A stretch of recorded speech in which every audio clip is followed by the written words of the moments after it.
Nagsagawa ng dalawang buy-bust operation ng mga operatiba ng Philippine Drug Enforcement Agency o PDEA 7 at Philippine National Police sa Cebu City nitong Sabado, October 7. Kumantong ito sa pagkakaaresto sa isang miyembro ng drug group at pagkalansag sa isang drug den.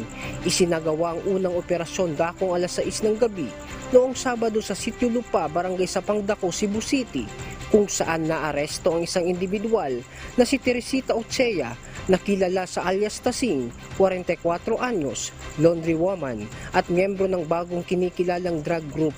Nakumpiska sa operasyon ng 4 na pakete ng hinihinalang shabu na tumitimbang ng humigit kumulang 51 grams na may tinatayang street value na 346,800 pesos, buy-bust money at iba pang non-drug evidence. Sa kaparehong araw, bandang alas 7:05 ng gabi, nalansag naman ang isang drug den na matatagpuan sa kahabaan ng Abiliana Street, Barangay Suba, Cebu City. Arestado dito ang drug den maintainer na kinilalang si Cipriano Resurrection alias Tatay, 54 anyos, isang laborer.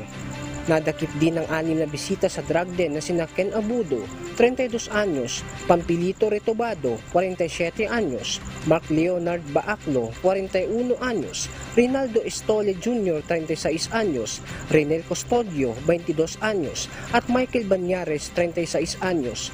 Nasamsam sa operasyon ng 18 pakete ng hinihinalang shabu na tumitimbang ng humigit kumulang 11 grams na may tinatayang street value na 74,800 pesos, buy-bust money, cash na nagkakahalaga ng 1,600 pesos na pinaniniwala ang kinita ng iligal na droga at iba't ibang drug paraphernalia.